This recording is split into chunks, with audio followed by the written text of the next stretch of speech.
Fala, gente bonita, boa tarde ou boa noite para vocês, depende aí de como você lida com a questão de horário. Estamos para mais um TerraGame1.gg aqui pelo Twitch e também pelo portal do Terra. Eu sou a Bago Chess e é claro que eu estou mais uma vez com ele, lindíssimo, maravilhoso, Pablo Miyazawa. E Ô, aí, Bárbara, Pablito? que apresentação maravilhosa, fiquei muito feliz, gostei. Num dia tão chuvoso, né? Tipo, eram 3:30 da tarde, ficou escuro aqui em casa, simplesmente eu tive que acender as luzes todas, né? E fiquei com medo que a gente não tivesse energia para ter essa live maravilhosa aqui, pontualmente às 18 horas. Não, entrando pontual é outra coisa, né? Tô até orgulhoso da Ah, gente. você viu? Eu tô até postando aqui no meu Instagram para eu chamar a galera, mas já quero lançar a braba, né? Olá, Bru. Olá, Prandas. Olá, Blitz, tudo bom? Daniel, tem um monte de gente aqui e o player Pablo também. E Pablo, hoje a gente vai continuar falando a nossa discussão de terça-feira. Vamos falar um pouco mais sobre Microsoft. Mas antes a gente tem um monte de outras notícias pela frente, né? É isso aí, não dava para a gente afastar a grande questão da semana e talvez aí o grande acontecimento do ano. Tudo bem que o ano começou faz 3 semanas, né? Mas o grande fato do mundo dos games, independente de ser do mundo do mobile, do esporte, do metaverso, seja lá o que for, foi a compra da Activision Blizzard pela grande Microsoft, o que muda bastante coisa digamos, no tabuleiro do mundo dos games atual. A gente vai conversar ainda mais sobre esse assunto. A gente convida vocês que estão nos assistindo a participar do debate, que foi muito legal na terça passada, todo mundo mandando perguntas, mandando comentários. A gente quer, então, essa mesma interatividade, só que vai ser o assunto do final desse programa, né, Bá? Porque, afinal, a gente tem que construir a audiência. Exatamente, gente. E antes a gente tem um assunto bizarro para falar, Pablo. Afinal de contas, Pokémon de tiro em primeira pessoa? A Bárbara, olha só, o jogo que eu queria que existisse, mas eu não sabia, de Não, fato, não. existe. Como assim? Para, Pablo. Não, não, não, não. A gente, não. 3 minutos do programa você já me deixou o quê? Indignada. Que é isso? Você viu esse trailer? Bom, então a gente tem que passar para o Pablo. pessoal. Paulinho, vamos colocar para a gente assistir esse monumento maravilhoso que é Mano, para. o Pokémon Gun. Não sei Não, nem se esse é o que nome que esse horror. desenvolvedor deu, mas Deveria veja ser bem, gente. proibido isso. Será que devia? Olha só, sangue voando Devia. de um Nidorino. Olha, na cabeça, matou o bicho. Pablo. Calma, gente, antes da gente ser processado pela Sociedade Protetora dos Animais, né, ou alguém Luísa chamar a Luísa Mel, né, é o seguinte, isso é tudo uma criação de Ai, meu um Deus. fã, de um designer chamado Dragon. Ele não trabalha na Nintendo, obviamente, inclusive ele pediu aí, solicitou para os seguidores dele, por favor, não contem para a Nintendo que a gente fez isso aqui, porque a gente não quer ser processado. Nintendo, a gente é fã, a gente não quer sacanear, nós não vamos vender esta criação absurda, Não, o realmente. cara tá sacaneando, esperando isso da Nintendo, né? Não é possível. Bom, a Nintendo já processou outros desenvolvedores que Por fizeram muito homenagens. menos. Por menos. Então vamos lá. A história é a seguinte: o Dragon publicou um vídeo no canal dele, que só tem 2 vídeos até agora, que é justamente esse que a gente está assistindo, e mais um vídeo em que ele explica como ele teve a ideia de fazer um jogo de Pokémon independente, obviamente, só que com recursos de first person shooter, um jogo de tiro em primeira pessoa com Pokémons. Então, ele utilizou apenas as ferramentas disponíveis hoje, livres, digamos assim, para designers independentes, como a Unreal Engine, né, que é a famosa ferramenta que permite que muitos jogos hoje sejam feitos de maneira independente. E aí ele começou a desenhar, desenvolver todo esse jogo. Primeiro ele pegou ele construiu cenários, né, com outras ferramentas, ele exportou Pokémons de outros jogos, então ele não desenhou os Pokémons, porque ele falou, não, sou péssimo em animação, sou péssimo em modelagem, ele conseguiu pegar Pokémons de outros jogos atuais da Nintendo. Todas as red flags possíveis, assim. É Tipo, meio... não sei. Eu não sei como que ele espera que ele não seja processado. O Pikachu! Um tiro na cabeça do Pikachu.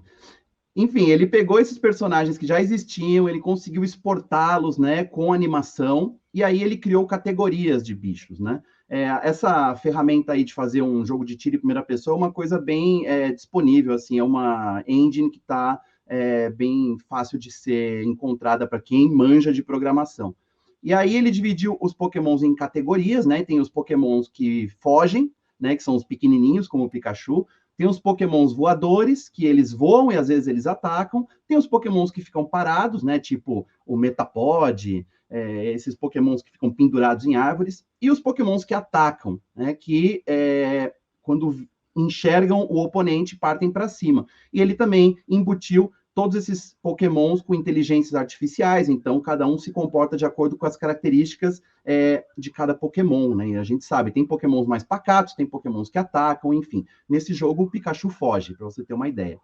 E aí ele criou também batalhas de chefe, né? Então, no final dessa experiência, né, que é uma demo que ele fez e não está disponível para ser jogada, ele colocou disputas contra 2 pássaros lendários, né, o Articuno e os Zapdos, e uma batalha final contra o Mewtwo, que é bem difícil. E o mais legal é que nesse vídeo que ele disponibilizou no canal dele, inclusive eu vou pegar o endereço e colocar no chat do nosso...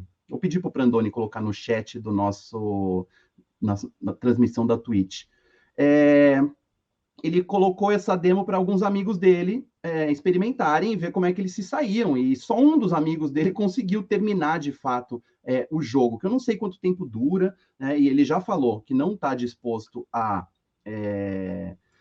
vender isso, então não é uma coisa comercial, né? Então, assim, é realmente uma homenagem, só que é isso, né? A gente pode questionar.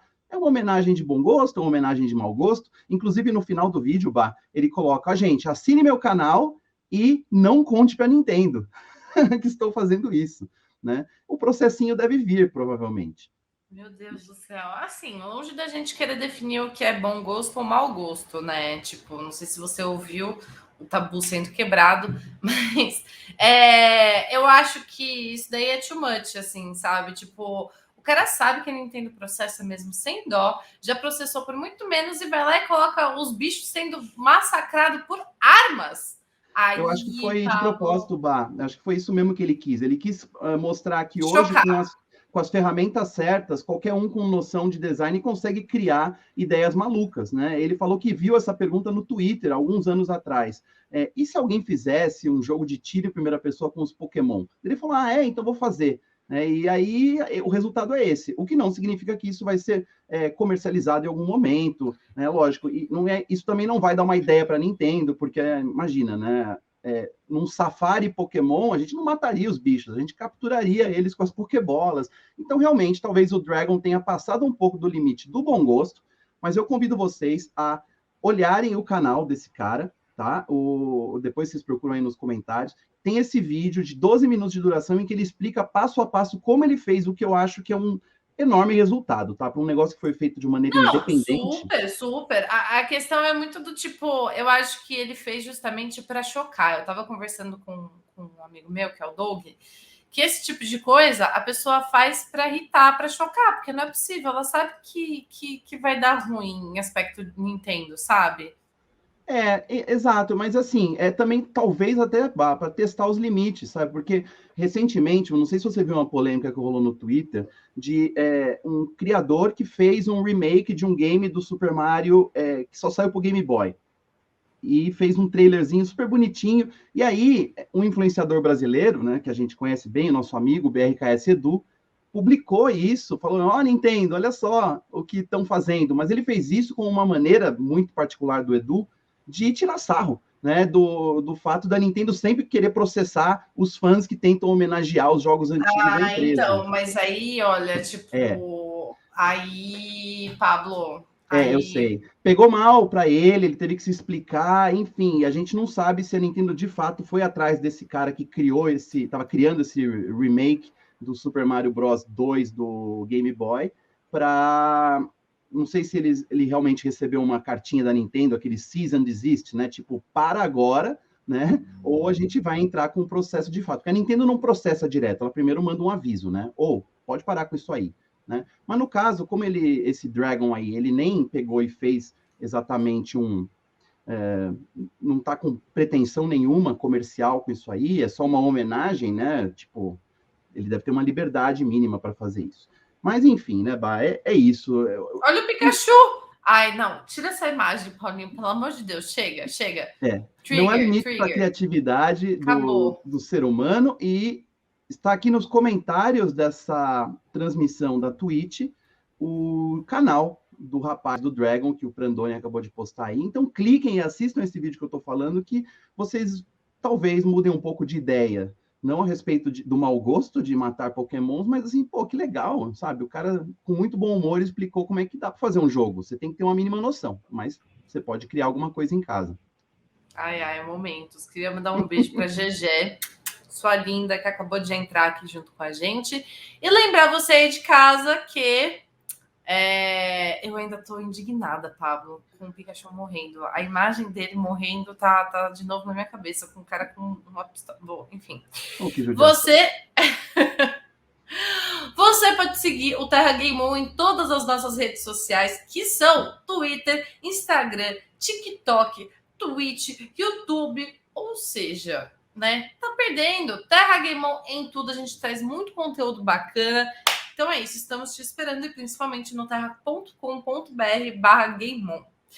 E agora, Pablo, vou falar sobre o que eu mais gosto de falar: inclusão. E chegou o momento do CBLOL, Pablo. Chegou um momento que, eu fiquei tão feliz, porque, gente, CBLOL 2022 terá Libras, meus amores. É isso mesmo.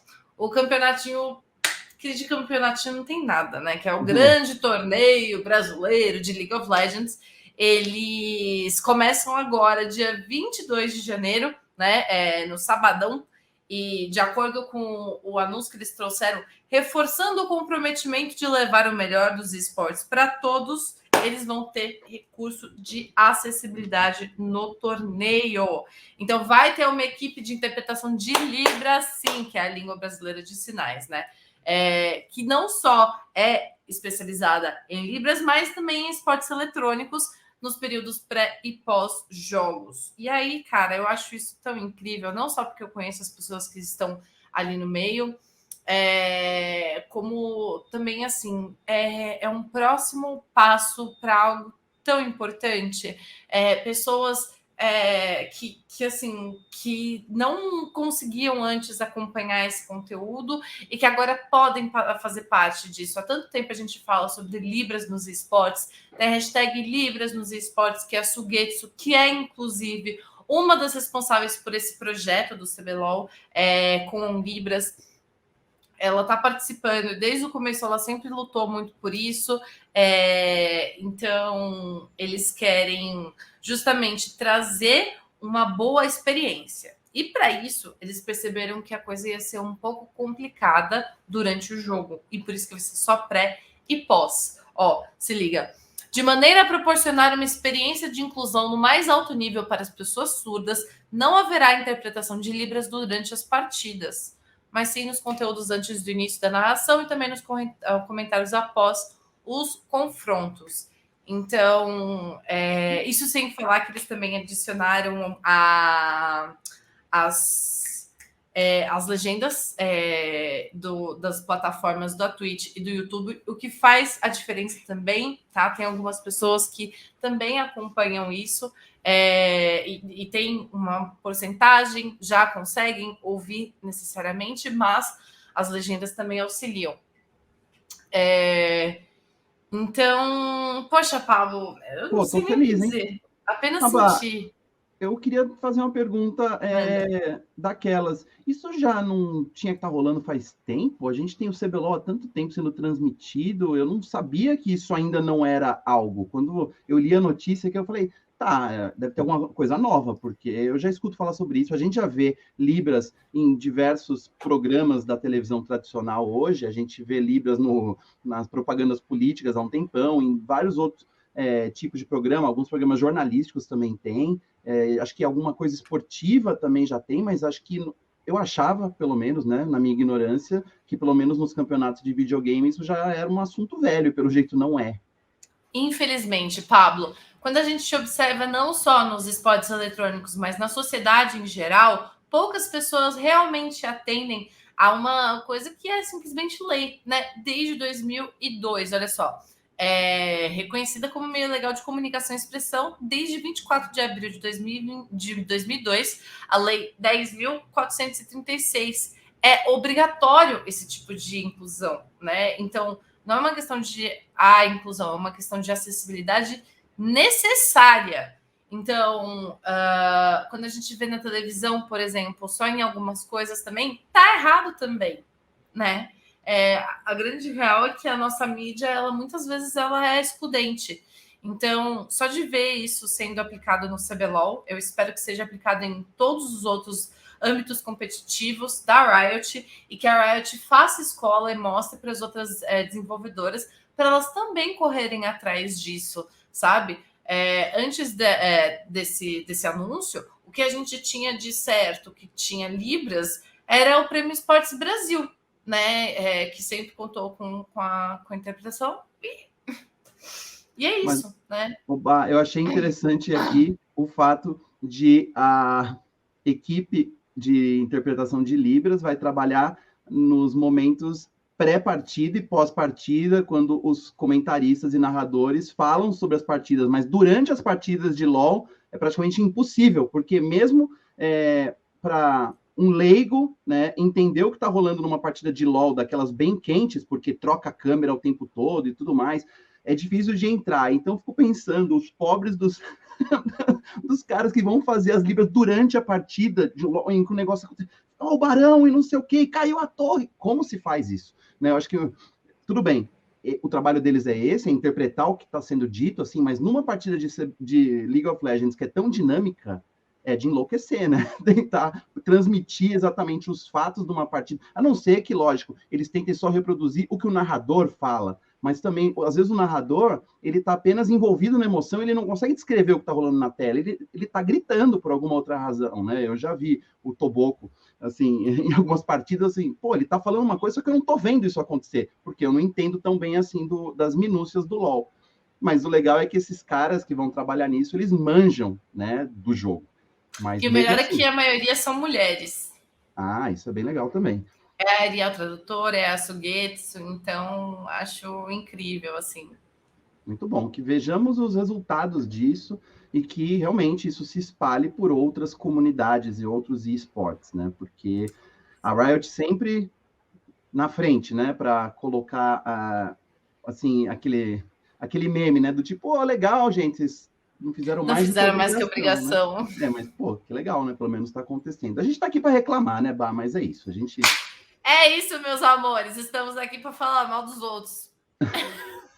É para encher o saco mesmo, é para isso que a gente está aqui. Ai, o papel de jornalismo, fofoca, cobertura do BBB e tantas outras coisas mais. Não, brincadeira.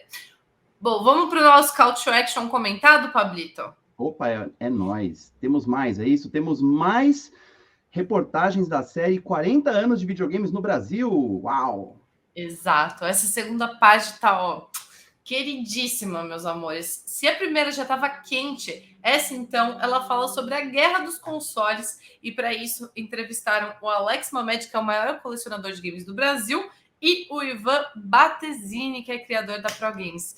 E olha, eu acho que é tão importante vocês entenderem um pouco sobre isso, tanto vocês verem essas nossas reportagens especiais do Terra, que vocês podem ver diretamente do Terra TV lá no nosso site terra.com.br/GameOn. Paulinho, coloca um pouquinho aí pra gente dar um bisu. Imagens que a gente gosta, quanto também o podcast do Primeiro Contato que a gente estava falando para vocês, do Overloader, enfim, isso explica a história. Olha, o Ivan tá bonitão, hein? Olha só, o Ivan Batesini é um clássico do mercado de games brasileiro, um colecionador das antigas, ele fundou a Pro Games, uma das primeiras locadoras brasileiras, e fez um trabalho muito legal nos últimos anos aí com nostalgia, lançou livros sobre a história do Mega Drive no Brasil, é um cara, assim, bem atuante mesmo, é um guerreiro aí, sabe? É dos tempos ele já existia quando era criança. E o Alex Mamed é um cara incrível. Esse também ele é um arqueólogo, sabe? Eu conheci pessoalmente ele numa exposição E ele é demais. São, pô, legal. O pessoal tá indo atrás aí dos dinossauros mesmo, que fizeram parte da história dos games no Brasil, de fato. Os Eu amei heróis silenciosos, né? eu amei esse fundo do Ivan. Olha isso, é a casa dele, será? Eu acho que acho que é a garagem Nossa, dele. O cara leva a sério o gente, negócio. meu sonho, cara, sério. Enfim, esse episódio todo me lembrou muito da época em que meu pai tinha fliperama, em que Conta isso aí. eu. Peraí, como assim teu pai tinha um fliperama no Ô, interior? Pablo, sim, lá em Acho que Atibaia, pô. tá na hora de você lançar essa braba aqui. Foi assim que você começou?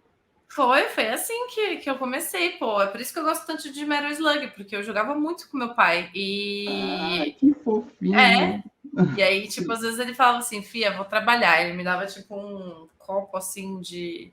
Sabe aqueles copos de água sem nada, só com moeda. Aí eu ia lá. Meu Minha mãe Deus! odiava que eu ficasse lá. Cara, você era a filha do dono do fliperama. Você tem noção como isso é importante? Como tantas pessoas quiseram ser você, a filha do dono do fliperama que ganhava um copo de fichas para jogar o dia inteiro. Filha, vai lá, não enche o saco. Fica ali, sabe? Bárbara, eu sou do tempo que a gente ia no fliperama aqui em São Paulo e a gente descobriu que dava para sacanear o fliperama fazendo fichas de papel, que as máquinas eram tão velhas que se você enfiasse uma bolinha de papel, né, um círculo recortado com papel cartão, ela tinha o mesmo peso da ficha. Então a gente comprava algumas fichas, mas muitas das partidas eram jogadas com fichinha de papel. Imagina se a gente fizesse isso no fliperama do teu pai. O que ele faria com Bonito, a né? gente? Não, não sei. Bonito. Não faria nada, pô, porque, né? Não estou Vocês incitando eram crime aqui, crianças. gente. É, gente. Crimes juvenis. Quem Bom, nunca? enfim, mas o que eu queria falar é sobre essa questão da guerra dos consoles, né, gente? O quanto isso é importante da gente falar, vocês entenderem sobre esse conceito que iniciou com Sega e com Nintendo, que foi lá nos anos 80, 90, né? Enfim, e como isso influencia até hoje, principalmente aqui no Brasil, com toda essa paixão entre Sony, Microsoft, Xbox e PlayStation. Porque E desde. Nintendo. É, Tudo começou com a Nintendo, Bárbara. Eu vou até mostrar aqui o livro aqui atrás de mim, que conta essa história toda aí, que eu a recomendo a guerra dos vocês. consoles. Que Gente, é um... esse negócio é Paulinho, fecha em mim aqui, perfeito. por favor. E ó, Ó, tem. dá para ver aí? Sim, sim. Paulinho, traz para mim aqui, só para o pessoal ver a capa do livro, por gentileza. O livro é da editora Intrínseca, tá? É escrito pelo Blake J. Harris, um cara muito legal, que mora em Nova York. De vez em quando ele responde meus tweets. Ele é um cara muito bacana. E isso aqui, esse livro se transformou numa série, um documentário que está no HBO Max, que foi transmitido pela HBO, chamado Guerra dos Consoles, né? E produzido pelo Seth Rogen, sabe? Aquele dos filmes Superbad, né? O Seth Rogen é um grande fanboy de Sega e Nintendo, e ele quis fazer essa série. Então, recomendo aí para quem quer saber mais sobre, acho que um dos momentos mais interessantes da história dos games dos últimos 50 anos, é essa guerra dos consoles entre Sony e Nintendo. Desculpa aí, Bárbara. Sim, imagina, por favor, traga isso, porque é importante. E tudo isso começou de uma maneira muito peculiar e foi trazida na verdade, o Brasil importou culturalmente isso e transformou as suas necessidades do público, né? Que no caso não poderia comprar os dois consoles, não poderia ter os dois, não poderia ter todos os jogos como acontecia lá fora, né? Então aqui essa paixão, essa uau, né? De tipo, o meu é melhor, não, o meu é melhor. Foi ali que tudo começou. Isso tem uma relação muito interessante e doida com a própria toxicidade e sexismo que a gente vê hoje em dia dentro do mercado de jogos como um todo, também Sim. relacionado à publicidade daquela época. Então, vejam essa segunda parte, gente. Tá muito bacana, tá muito legal. E se vocês gostarem, vejam a primeira e vão aprofundando aí, porque quanto mais informação que a gente tem sobre esse nosso mercado, melhor, né, Paulo? Isso mesmo, Bah, é legal porque é um ponto de vista brasileiro para essa história que começou nos Estados Unidos e no Japão e que realmente se espalhou pelo mundo, e no Brasil teve características muito especiais, né? Por exemplo, a Nintendo não existia oficialmente no Brasil e a Sega existia oficialmente no Brasil. Então isso tornou a guerra aqui no Brasil diferente do que foi lá no Japão, nos Estados Unidos. Então, eu acho que vale a pena a gente entender o todo. E como a Bárbara falou, muitas das questões que a gente sofre, que o mercado sofre até hoje, surgiram nesse momento aí, em que as pessoas tinham que vestir uma camisa, optar por um lado, né? Torcer para empresa de videogame como se torcesse para time de futebol, né? Então, enfim. E por falar nisso, Bárbara Gutierrez, a gente começa já a falar sobre o grande assunto da semana, talvez do ano, no mercado dos games. Eu vou falar uma notícia que surgiu em meio a toda essa controvérsia da compra da Activision Blizzard pela Microsoft, porque a gente tem que lembrar que o líder, né, a empresa líder do mercado de games mundial, ela se pronunciou a respeito, ainda que não tenha dito muito, certo? Paulinho, traz aí a headline Para aqui bom embaixo. entendedor, meia palavra basta, Pablo.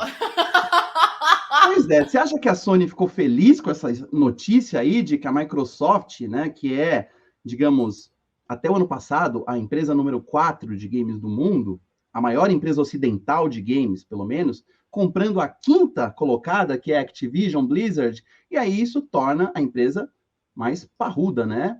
Maior, mais poderosa, só que ainda não tira o topo da Sony, que ainda é a maior empresa de games do mundo em faturamento, muito por conta do sucesso, da onipresença do PlayStation há pelo menos 3 gerações de consoles. E daí o Wall Street Journal chegou para a Sony e falou, e aí, né, o que vocês acham dessa compra e tudo Fifi, mais? né? Fifi. E aí, amiga, me conta, o que você achou da compra? Do tipo, e aí, fala alguma coisa só para gerar uma manchete, né, como essa aqui que a gente colocou aqui embaixo. E o que o porta-voz, não é nenhuma pessoa específica, é o porta-voz da Sony, né, pronunciou, né, falou que espera que a Microsoft garanta que os jogos da Activision sejam multiplataforma. Na verdade, é mais específico que isso. Nós esperamos que a Microsoft siga os acordos contratuais e continue a garantir que os jogos da Activision sejam multiplataforma. Ou seja, todos os games da Activision Blizzard que saem para os consoles da Sony e que rendem muito para eles, vamos mencionar a franquia Call of Duty, por exemplo, Crash.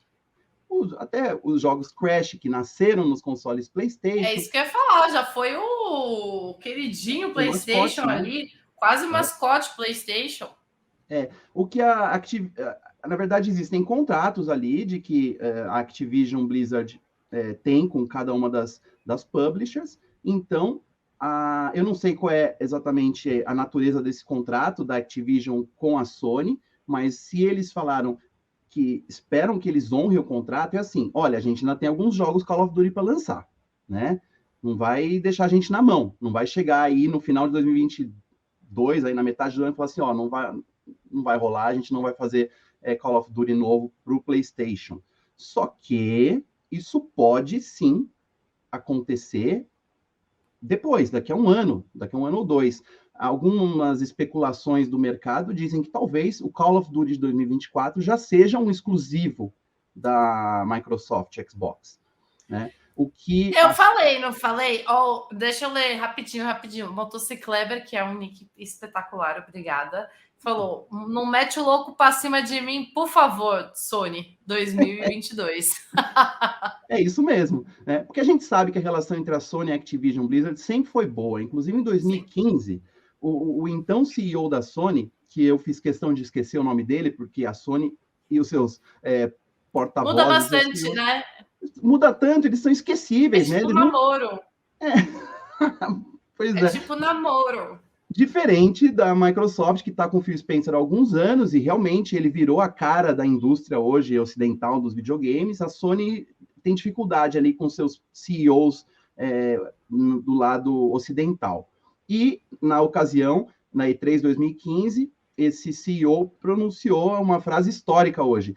Call of Duty agora, quer dizer, PlayStation agora é a casa de Call of Duty, porque pela primeira vez o PlayStation estava recebendo antes os mapas do game do que o Xbox, né? O Xbox sempre foi o lugar onde, digamos, as novidades da franquia COD apareciam primeiro, e a partir desse ano aí a Sony pegou para si essa exclusividade. Então, Activision e a Sony sempre foram muito próximas, trabalharam muito bem. E agora que a Activision Blizzard é da Microsoft e a Microsoft é rival da Sony e vice-versa, o que aconteceria com certos jogos? Então, o que se especulou... Deixa eu imaginar Imagina só, Pablo. Nossa, por favor. Tipo, a galera para se encontrar, tá ligado? Tipo, a galera da Sony e a galera da Microsoft, tipo... E aí, beleza? E aí, tudo bem? Limão, né? A gente tem que discutir, né? COD e tal. Né? Pois é. Aquela torta de climão que você dá para cortar e servir para todo mundo. Que delícia. Putz, então, o negócio é o seguinte, o Phil Spencer, chefão, CEO do Xbox, é um cara tão político, gente boa, que ele simplesmente falou, né, em uma entrevista para o portal Bloomberg, que ele não tem a intenção de remover as comunidades das outras plataformas. Ou seja, é só isso que ele tem a dizer, né? Não quis dizer que vamos deixar os jogadores de PlayStation que gostam dos jogos da Activision Blizzard na mão, tá? E também tem um comunicado no site da Microsoft que diz que todos os acordos existentes vão ser honrados até o fim, né? E também cita o fato de Minecraft, que é um jogo que hoje ele poderia ser um exclusivo de Xbox, porque afinal a Microsoft comprou a Mojang, ou Mojang, a empresa sueca que criou o Minecraft. Eles continuam lançando Minecraft para todas as plataformas existentes, apesar da Microsoft ser dona disso, né? Então, eu acho que é improvável, e se a gente pensar hoje no Call of Duty Warzone, que é o Battle Royale de Call of Duty, que ele é gratuito e roda em todas as plataformas, é muito difícil pensar que a Microsoft vai tirar da tomada as versões de outros consoles, de repente, de um negócio que está fazendo tanto sucesso. Já o Call of Duty padrão, que vai sair ano a ano, eu não sei se vai ser para sempre multiplataforma, não, Bah. Eu acho que assim, a gente precisa entender que não só o Phil Spencer é o cara que é muito político, é um cara muito sociável, é um cara que sabe conquistar o pessoal, como também ele é um ótimo businessman, né? Então, se você acaba transformando esse tipo de título, esse tipo de franquia, todo em exclusivo, você acaba perdendo o valor daquelas IPs, né? É óbvio que a gente precisa ser realista. A gente precisa entender que 70 bilhões são 70 bilhões. E a Microsoft não está investindo nisso à toa. Então, alguns títulos, obviamente, vão virar exclusivos. Todos eles, não. Seria até mesmo, ouso dizer, burrice, porque você estaria colocando lá embaixo o valor de franquias que têm um contexto muito forte no mercado de games, justamente por serem adoradas por todos os tipos de jogadores, desde PC, Switch, enfim, o que seja.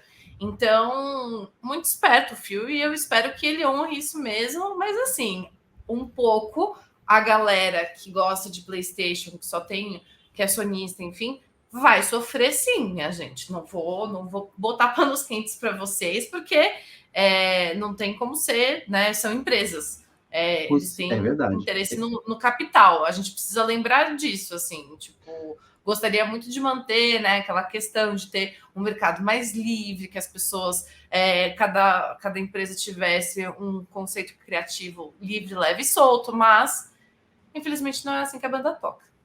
Não é, e se você for pensar numa outra franquia que a Activision carrega com muito orgulho há muito tempo e que foi uma das mais importantes para o sucesso do PlayStation 2, do PlayStation 3, é Tony Hawk's Pro Skater, né, que voltou recentemente num reboot do primeiro jogo. Muita gente aprendeu a jogar Tony Hawk nos controles de PlayStation.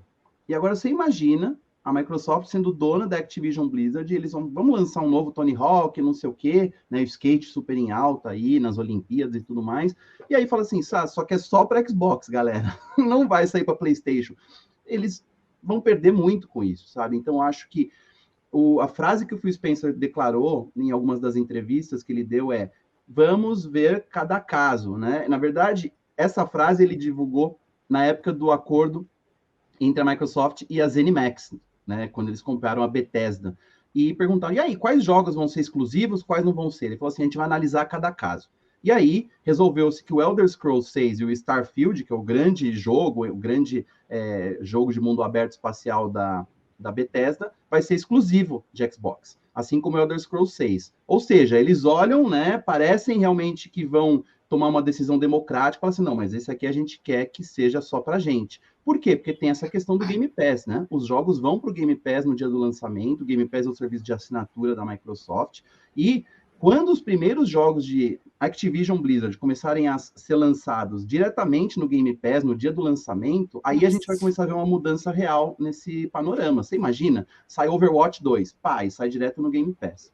Né? E aí o pessoal que não joga, não assina, né, o PC Pass da Microsoft, porque também... Gente, se você ainda não assina, sério, eu não acredito que eu me tornei o que eu jurei destruir, mas se você ainda não assina, gente, assine.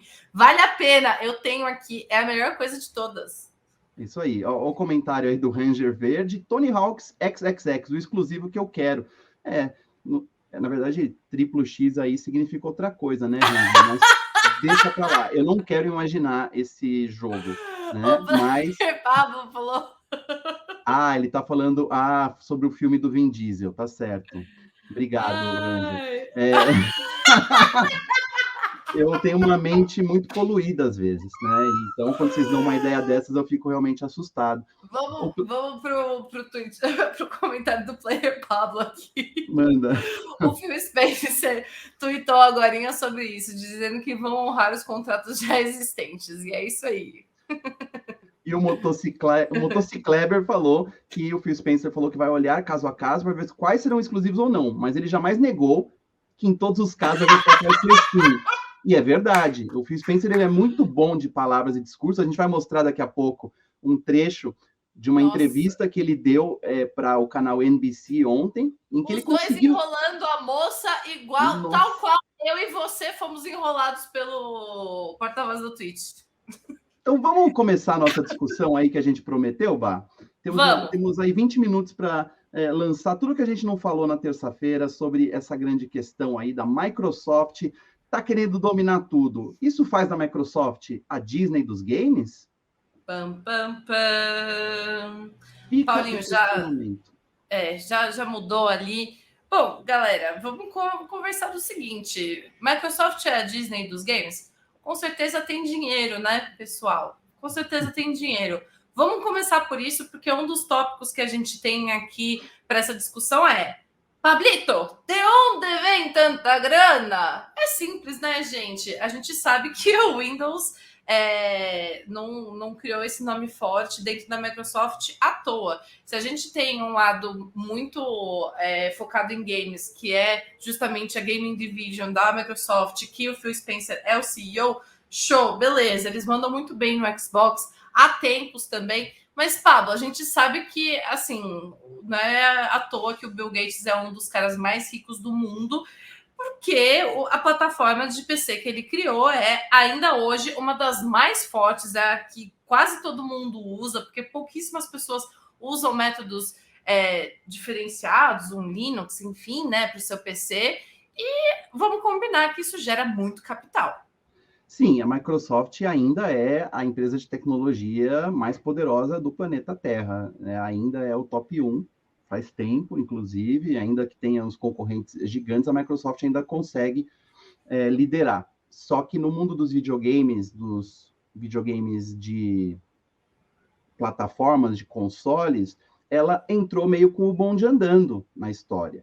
Quando eles lançaram o primeiro Xbox no ano de 2001, a Sony já tinha um domínio do mercado fazia uns bons 5, 6 anos. A Nintendo estava lá, amargando um segundo lugar, depois de ser a líder por toda uma década, e ainda tinha ali alguns players, alguns participantes meio aventureiros que já não estavam mais com a bola toda, como a Sega, que ainda tentou lançar o Dreamcast em 99. Então, quando a Microsoft finalmente falou, tá, a gente quer uma fatia desse bolo aí, vamos entrar nesse negócio, eles entraram chegando, né, com o console mais poderoso daquela geração e tudo mais, mas atrasados. Então já havia uma base de fãs instalada que se declarava nintendista e só jogava Nintendo, apesar dos erros da Nintendo ou da estratégia da Nintendo, e os caras que falaram, não, é PlayStation na veia. Então eu tenho o PlayStation 1 e agora eu tenho o PlayStation 2 e quando sair o PlayStation 3 eu vou comprar o PlayStation 3 e foi justamente isso que aconteceu. Na verdade, a Microsoft entrou atrasada na briga e ainda assim conseguiu chegar perto muito rápido, né? Também com a ajuda desse truque do dinheiro infinito que a Microsoft tem para investir nisso. Então, eles entraram poderosos, daí por muito tempo a gente pensou na guerra dos consoles como uma guerra de três, né? Com a Nintendo ainda lá lutando pelo mesmo território, até que a Nintendo foi para um outro lado, para um jogador mais casual, brilhou ali, e a Microsoft e a Sony viraram grandes rivais. Só que há muito tempo a Sony é líder do mercado, e é interessante, Bah, o segundo colocado, como eu mencionei semana passada, quer dizer, na terça passada, é a Tencent, né, que é a empresa chinesa, que é dona de praticamente tudo, tem um mercado em enorme expansão e é dona da Riot Games.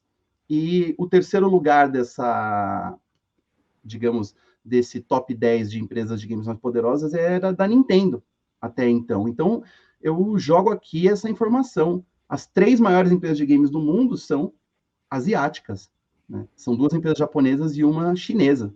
Daí chega a Microsoft, que está lá em quarto lugar, que tem todo o dinheiro do mundo, e fala assim, não dá mais, né, gente? Daí, então, o que eles podem fazer mais? Já tentaram de tudo, né? Anunciaram uma compra de 20, 18, 15 estúdios, sei lá, nas últimas E3, e ainda assim continua ali, né? É difícil realmente tirar velhos hábitos dos jogadores. Então tá, então a gente vai fazer do jeito que a gente sabe, a gente vai conquistar, simplesmente conquistar. E foram lá e viram a oportunidade de comprar a Activision Blizzard. Coloca o primeiro vídeo, Paulinho, só para ilustrar aí. A gente está falando tanto aí do Phil Spencer, né? Você não lembra o quão bonito é o Phil Spencer? Olha só, ele em 2015. Bonito, Pablo. Não, ele é demais. E fala bem demais, né, Bah? E nesse Sim. momento aí, ele está anunciando algumas das coisas que a Microsoft fez antes do que todas as outras empresas, que foi a retrocompatibilidade, poder rodar jogos do Xbox original no Xbox One, né? O pessoal ficou muito feliz com isso. Então, assim, não é que a Microsoft não tenta, ela tenta muito. Todas as coisas legais que a gente tem hoje na indústria de games de consoles foi basicamente a Microsoft que introduziu e popularizou. Né? Olha só que homem bonito. O pessoal está realmente chocado com a beleza do Phil Spencer. O Phil tá on. Acho que isso que você falou é muito importante, Paulo, de levantar, porque desde o começo a Microsoft ela trouxe um console que conseguiu chegar de frente com o seu oponente em questão de qualidade, de real, esse produto é bom. O que muitas vezes as pessoas e a própria comunidade de gamers falavam em relação à Microsoft, e principalmente ao Xbox, era sobre a questão de franquias, de IPs que fossem exclusivas e que realmente trouxessem aquela vontade para o jogador de comprar o Xbox em si. E que foi justamente, Pablo, na minha humilde opinião, o que colocou por tanto tempo a Sony ali em cima, no topo dessa tal de guerra atual dos consoles, por assim dizer, por trazer esse conteúdo muito único. Eu penso assim, pô, eu vou comprar o PlayStation 5 quando sair o novo God of War, né? E agora, de Xbox, eu tô começando a fazer isso agora. Que tem Hellblade, o novo, e que eu vou jogar no PC. Então, ainda bem que eu tenho um PC, tô com o meu Game Pass também on. E é louco, né? Ver que depois de tanto tempo a comunidade pedindo, é justamente isso que eles estão fazendo, como você disse, chegando com um caminhão de dinheiro, né? Então, deixa eu pedir para o Paulinho colocar o próximo vídeo já, que é outro momento, digamos, crucial dessa tentativa de expansão territorial da Microsoft na base quase da força.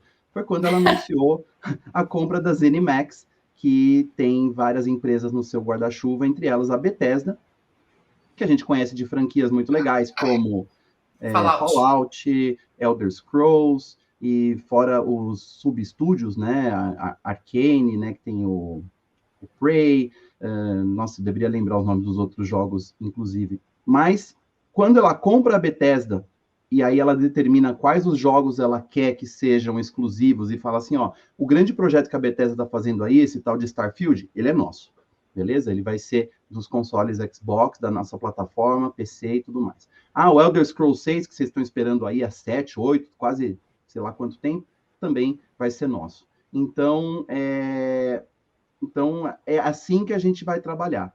Eu acho, assim, é uma tática que nem toda empresa, praticamente nenhuma empresa conseguiria fazer igual, né? A Nintendo, acho que nunca teve interesse, não tem cacife para fazer esse tipo de coisa, e não é também a característica da Sony fazer isso, né? Comprar empresas tão grandes assim. Aí, ó, o Starfield que a gente estava comentando, né? E então, Olha, Pablo, na verdade segue esse rumo que a Microsoft estava fazendo, só que no ramo indie. Lembra quando a gente começou a ver essa expansão deles massiva dos indies justamente para o Game Pass? exatamente.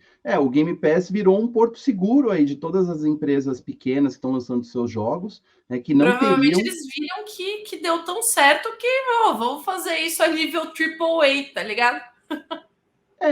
Eu acho que é por aí, porque de repente você tem uma plataforma acessível, num preço justo, que dá acesso às pessoas a games que elas nunca teriam coragem de ir atrás, digamos assim. E é isso que, por exemplo, faz plataformas como Netflix, faz tão bem assim para muitos produtores, desenvolvedores de produtos pequenos, séries pequenas, documentários, né? Tem muita coisa ali que a gente está assistindo. Eu dei o exemplo da Netflix, mas isso vale para qualquer plataforma, mas mais especialmente a Netflix, porque eles não ficam focados só em séries tradicionais e filmes tradicionais. Tem um monte de outras coisinhas ali. Coisas que a gente não teria acesso e não assistiria se a gente não tivesse assinando a Netflix há tanto tempo. Então, a tendência é, na medida em que você se acostuma a assinar um serviço como o Game Pass, você não fica só esperando o grande game AAA lançar. Você começa a olhar as outras abas e ver assim, o que está lançando aqui? O que é isso aqui? Nossa, vou experimentar. Já paguei mesmo? Tá aqui, é só clicar e baixar, é pequenininho,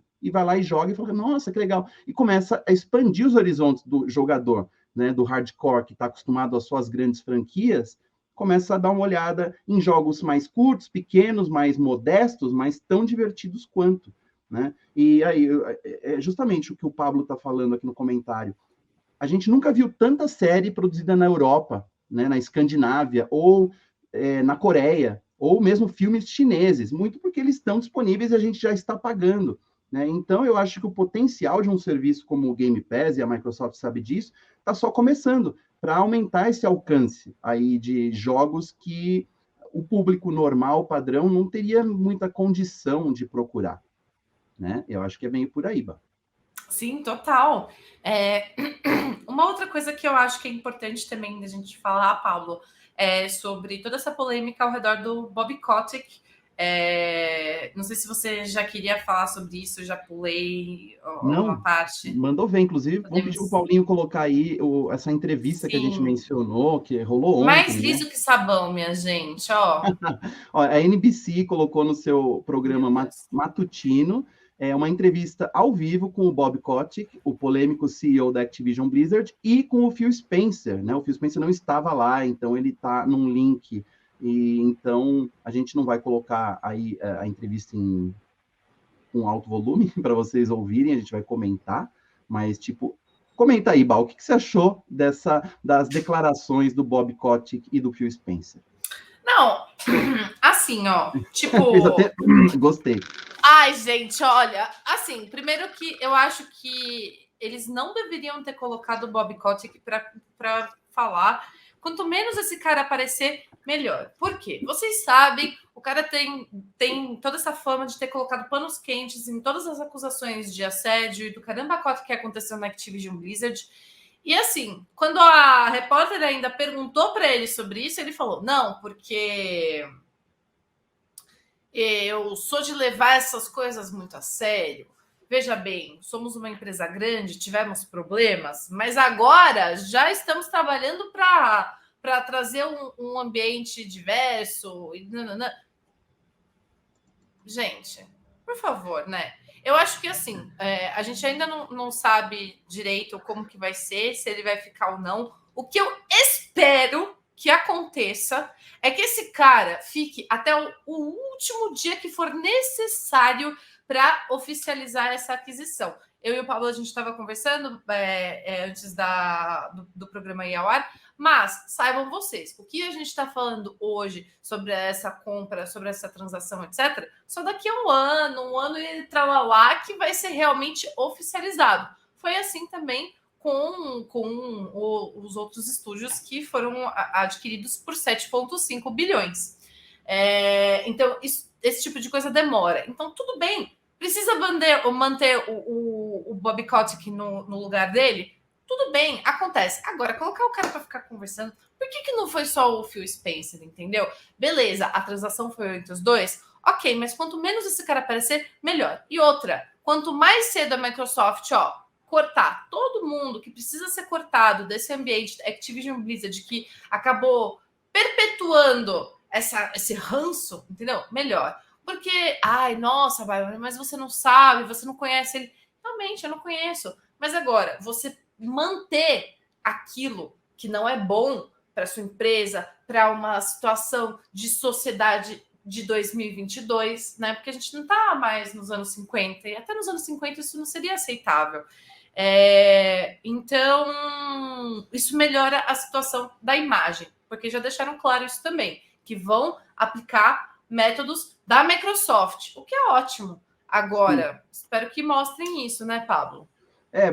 O engraçado dessa entrevista é que a jornalista, ela vai com os dois pés no peito, né? Assim, daquele jeito que a gente gosta de programa ao vivo, e E chegou... ainda assim...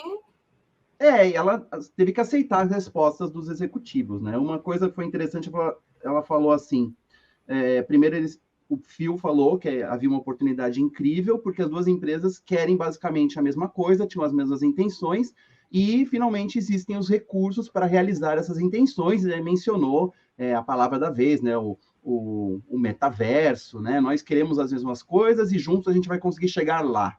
E daí a apresentadora falou assim, tá, essa oportunidade surgiu porque as ações da Activision caíram e ficou super barato para vocês, basicamente isso, né? E o Phil, muito elegantemente, ele fugiu de uma resposta polêmica e falou, não, é que agora é o momento certo mesmo para fazer isso. Magicamente agora que as ações estão mais baixas. Só que a gente viu, né, que existiu um crescimento das ações da Activision imediatamente depois do anúncio da aquisição e da Microsoft caíram também. E a apresentadora também perguntou para o Bob, como é que você vê aí essas acusações de assédio que a sua empresa sofreu e tudo mais? Como é que você lida com isso? Ele falou, olha, quem me conhece sabe que eu estou tentando lidar da melhor maneira possível com isso, né? Que eu levo muito a sério essas acusações todas. E também deu uma sabonetada lá e fugiu da questão em si, não pegou e colocou...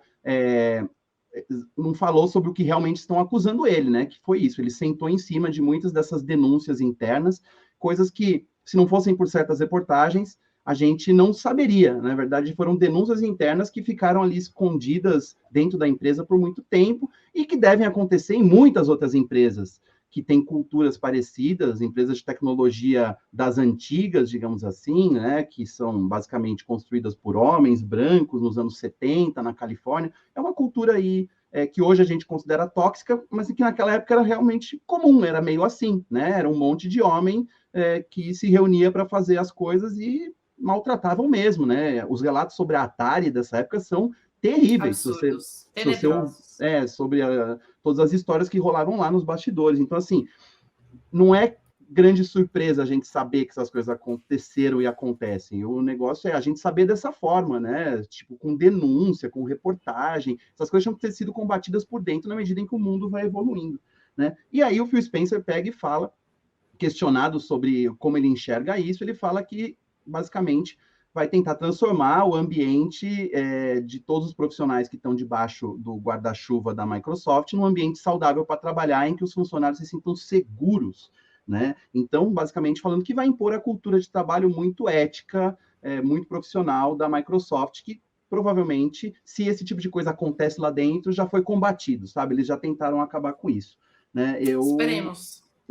A gente sabe a gente nunca ouviu nenhuma denúncia, a gente sempre escuta que a Microsoft é um ótimo lugar para se trabalhar e tal, e nunca aconteceu nada. Então, muito por isso tem a ver com a postura do Phil Spencer como executivo, né? Todo mundo respeita muito ele. E acabou de rolar aí, uma declaração dele, hoje, em que ele falou com os chefões da Sony, né? Deve ter pego o telefone e fala, galera, beleza? E ele declarou que confirma nossa intenção de honrar todos os acordos existentes com a aquisição da Activision Blizzard e o nosso desejo de manter Call of Duty no PlayStation, já que a Sony é uma parte importante da nossa indústria e nós valorizamos essa relação. Bonito. Ah, o cara sabe fazer PR, né? Enfim, eu acho que eu quero ler o comentário do Kleber, do Motocicleber, desculpa. Eu sou que nem os gamers, só compro em promoção. Phil Spencer. Eu acho que assim, Pablo, a Sony deve estar com o dela na mão, sim. Não por uma conta de risco de mercado, mas sim porque deve ser incômodo estar nessa situação. Agora, levanto aqui, Pablo. A Valve e a Take-Two que se segurem. Imagina se a Sony não gosta dessa brincadeira de comprar igual a Microsoft e não lança braba para cima dessas duas. Cara, eu não sei se a Sony tem essa pilha toda de dinheiro, porque se a gente pensar na Sony como uma grande empresa que fabrica e faz um monte de coisa, e tem a unidade de cinema também que ganha dinheiro pra caramba, Sony Pictures, eles pararam de fabricar televisão recentemente. Eles não estão mais, não são os reis do áudio e vídeo como eram antes. O segmento PlayStation é, se eu não me engano, o que mais fatura na instituição Sony. Mas eu não sei se eles têm tanta grana no cofrinho para chegar, Take-Two, vamos lá, a gente quer Rockstar Games pra gente, a gente quer GTA exclusivo em PlayStation, toma aqui, ó, vamos fazer um Pix para vocês. Eu não vejo isso acontecendo. Aceita as Pix? Aceita as Pix. Não é a cara de empresa japonesa, sabe? Eu não sei, não, não é mesmo. Ingênuo, não é mesmo. Não é mesmo. Não é a cara deles seguirem com esse tipo de business mesmo. Porque eles andam por outros meios, né? Não esse tanto de tipo, toma aí então, compra que eu vou comprar tudo, né? O jeito deles é diferente, dá para ver que é o mesmo jeitinho de lidar com as coisas como Nintendo. Agora, já a Tencent, ela tem um pouco esse jeitão meio Microsoft de sair comprando as coisas, não? Mas o que a Tencent poderia comprar hoje, já que a Tencent não fabrica console? O que eles poderiam comprar que realmente valeria a pena, sabe? Qual empresa eles poderiam pegar? E assim, será que uma empresa chinesa comprar, por exemplo, uma empresa norte-americana como Electronic Arts, imagina, uma empresa ocidental, chega a Tencent lá com um checão, fala, a gente quer a EA pra gente e tal, e a gente vai, sei lá, o que a gente vai fazer com isso? Na verdade, se a gente pensa hoje em monopólio, né, assim, o capitalismo, ele é meio que construído para gerar monopólios, né? Porque a ideia é isso, quem tem mais dinheiro é mais poderoso e quem tem dinheiro pode comprar outras e acabar eliminando os seus concorrentes no mercado. A gente está vendo em tempo real esse processo acontecendo, né, de uma indústria de games com menos players, né, com mais poder. Então, empresas mais e mais poderosas. Se você for pegar o top 10 de empresas que mais faturam, todas essas soft houses, essas empresas grandes, mas que não são fabricantes de consoles, assim, elas estão muito abaixo dessas 3, 4 primeiras aí que a gente mencionou. Sony, Tencent, Nintendo e Microsoft. Então, não vai demorar muito para outras ofertas surgirem de empresas grandonas comprando empresas que são um pouco menores, que são gigantes, mas que talvez não consigam se manter funcionando e seja melhor para elas. Fala assim, então, beleza, a gente está à venda. Então, qual é o próximo movimento? Eu chuto Electronic Arts. Né? O Matoso lançou que parece para ele que a Microsoft está focando em estúdios mirando no futuro do game as a service. Tá tudo certo. Na cloud e sem hardware. É isso aí. Nesse cenário, quem tiver mais estúdios tem mais jogos e o melhor catálogo. E a grana vai vir disso, né? O pessoal pagando assinatura, pagando 10, 15 dólares por mês. Imagina milhões de pessoas fazendo isso todo mês pingando dinheirinho ali. A conta fecha rapidinho. Realmente é a melhor coisa possível. Né? E que as empresas de games continuem ganhando bem aí para produzir os jogos, né? Porque, por exemplo, se você pega a música por streaming, por exemplo, é muito legal para a empresa, é muito legal para o consumidor poder assinar um serviço e ter todos os discos e singles já produzidos, mas os artistas ganham tão pouco, né? Ou a mesma coisa que produtores de YouTube, né? só os grandes produtores de conteúdo ganham grana com muitas visualizações. A maioria ganha só um monte de amendoim. Então, eu espero que no mercado de games essa conta seja mais justa, na medida que a gente está indo mais para esse caminho do game como serviço. Você acha mesmo que vai ser mais justo? A gente está falando sobre empresas gigantes comprarem outras empresas. Não sei. Acho que quanto mais o capitalismo avança nesse aspecto, fica aí o questionamento. Discussão de games ou socioeconômica? Pá. Tá tudo envolvido, né? O game é um microcosmo da sociedade, é um microcosmo do capitalismo, como a gente está vendo, e é isso aí, é capitalismo na tua cara, ó, dólares, 70 bilhões aqui, ó, em cash para vocês.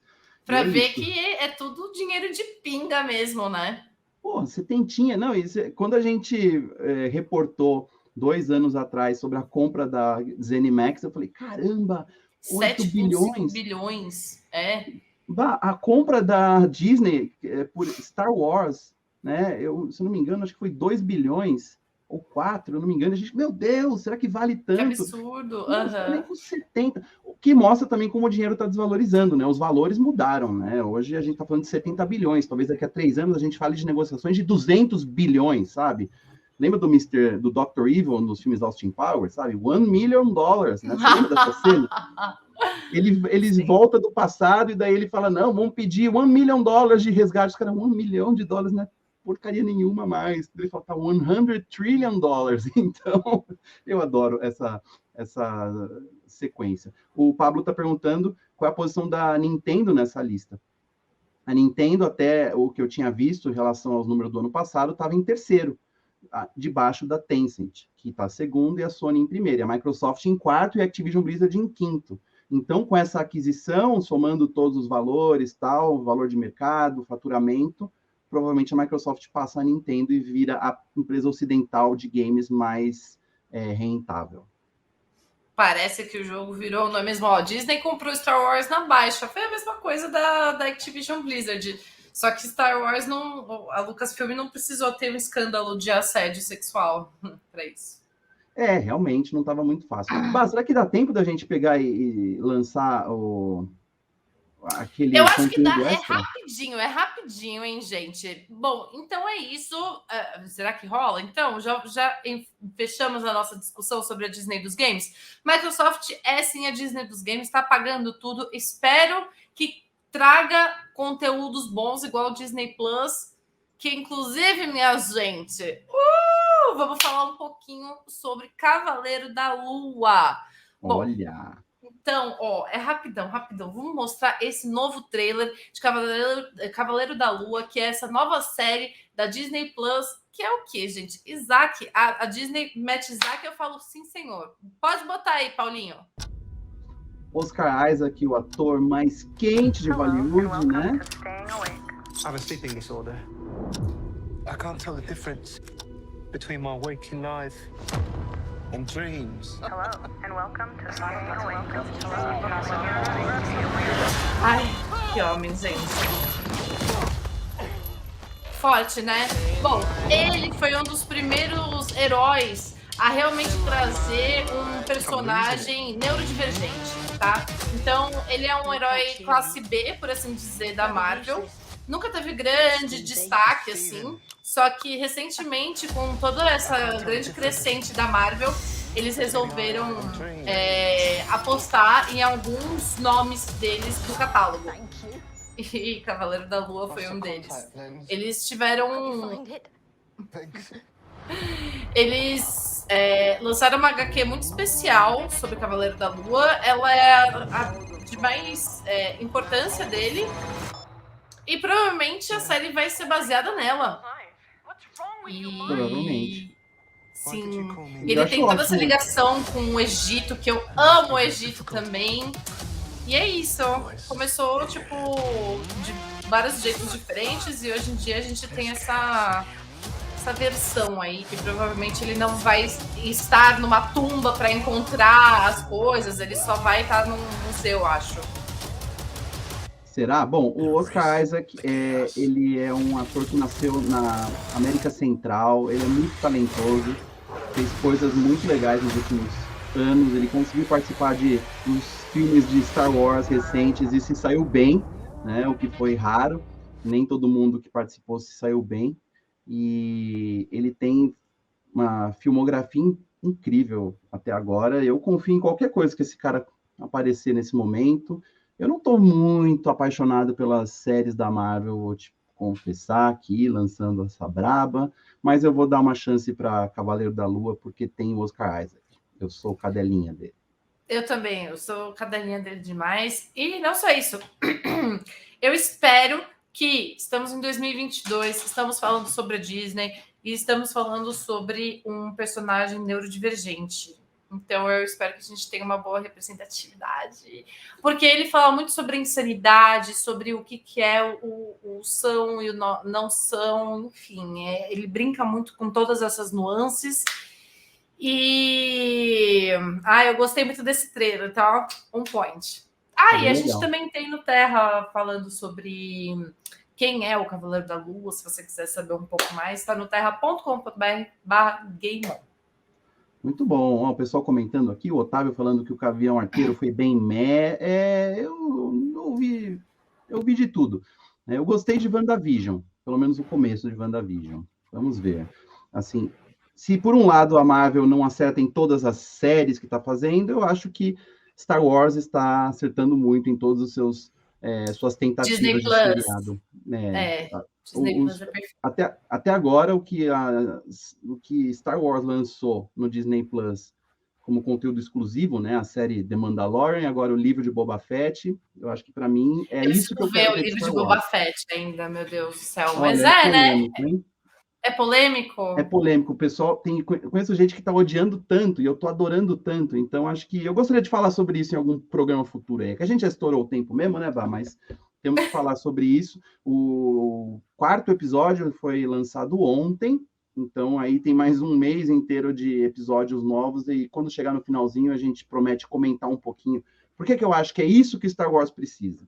Esse tipo de produto aí que totalmente quebra as expectativas dos fãs. Tá todo mundo muito irritado. Tipo, talvez você goste, eu tô adorando, mas eu conheço pessoas que estão achando tudo uma grande porcaria. Então, né? Enfim, né? Temos muito assunto, nunca. Eu gostei bastante de Loki e eu gostei bastante de Mandalorian. Eu gosto muito dessas duas séries, eu sou tipo real cadelinha delas, então estou esperando e talvez ansiosa para Cavaleiro da Lua, porque é o Isaac, tipo, ele é perfeito. Gosto muito dele. Deixa eu só pegar aqui a data de estreia da série, vai sair em março, não é isso? Deixa eu pegar aqui. Tá marcada aí para estrear no Disney Plus. 30 de março de 2022. É isso aí. Então, vai ser naquele estilo Marvel de um episódio por semana, o que eu acho que é bom. Acostumem-se, pessoal. Né? É assim que a gente assistia TV na época dos Neandertais. Era um episódio por semana, sabe? Meu Deus. E que continue assim. Ai. Bom, Pablo, a conversa tá boa, mas a gente tem que encerrar aqui, hein? Pô, foi muito bom mesmo. Semana que vem, só na quinta-feira, então, o GameOn.gg. Esperamos que sem chuva, sem risco de blackout, e trazendo as notícias mais importantes do mundo dos games, dos esportes, da cultura pop, aqui para o Terra Game On. É isso aí, gente. Muito obrigada para todos vocês que participaram. Estou gostando de ver, hein? Vocês estão comentando bastante aqui, ó. Perfeitos, rainhos. E quem ainda não seguiu a gente aqui no nosso canal do Twitch, por favor, segue a gente aí. Quem quiser dar um sub também, quem sabe, enfim. E, é claro, nosso site terra.com.br/gameon. Um beijo para vocês. Até quinta-feira, às 18 horas. Tchau. Isso aí, gente. Valeu!